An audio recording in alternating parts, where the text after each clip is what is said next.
All right. So lowest price, highest price, average price. Average price per square foot, which is really all we care about.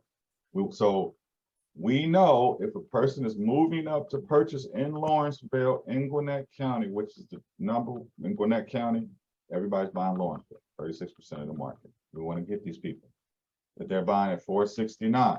Now,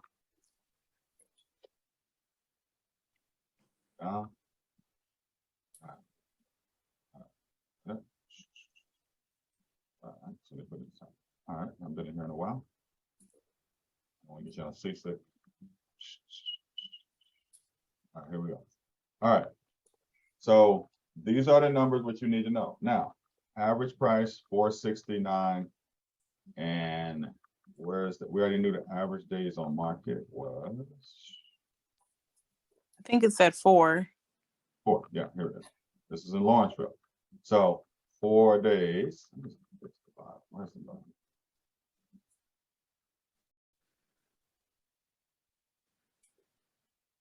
All right. 469, 4 days on the market. They're selling over market price. Now, you know, if you have a client, should they be prepared to pay over asking? Yes. Yes. Do you have the data to show them before you take them out to a home? Yes. Could you show them this during your VIP buyer meeting Yes. to prepare their brain?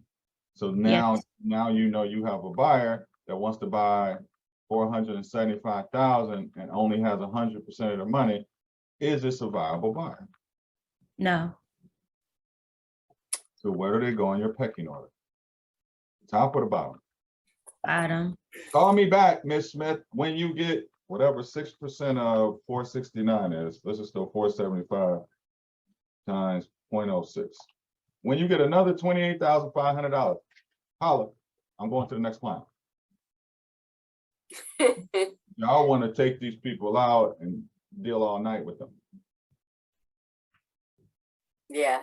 In your VIP buyer meeting, when they say, when you guys get to your last sheet, if you're using our system and they tell you what they want, Lawrenceville, and it took us 90 seconds to run this, guys. 90 seconds, right? Okay, great. Let's see what's happening over there, Ms. Smith. Oh, okay, 469 is if the average house is selling for between 375 and 600. 4 days on the market. So we got to act quick. If you see something you love, we got to write a contract on it today. You cannot be expecting to pay what they're asking. 6% of the house that you like is another 28.5. So you need your down payment. FHA is around these prices, 3.5%. You need your closing costs, 3.5%. And you need another 6% to be 6.08%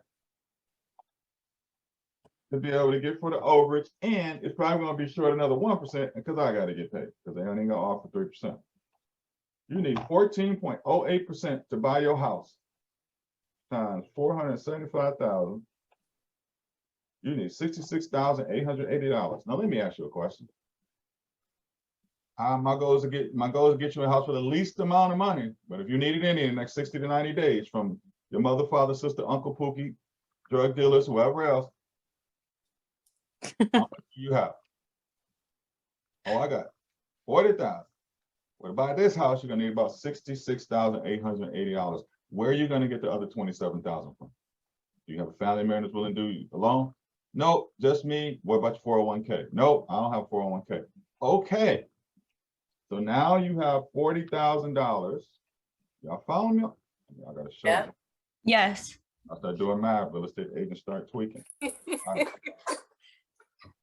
You only got $40,000, Miss McGillicuddy.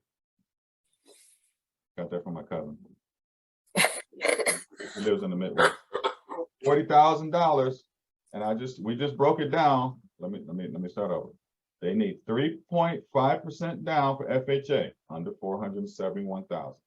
Their closing costs, I don't care what y'all say, is not 3%. I didn't add it up too many of them. It's around 3.43%, 3.5%. 7. Your deficiency, because you're going to want to get paid at least 3.5%. Most of these agents are offering 2.5%. They're going to need another 1%. We cover your deficiency. They're at 8. And now you just saw that people are paying 106% over, so they need another 6%. They need 14% on any house that they buy. Y'all got this.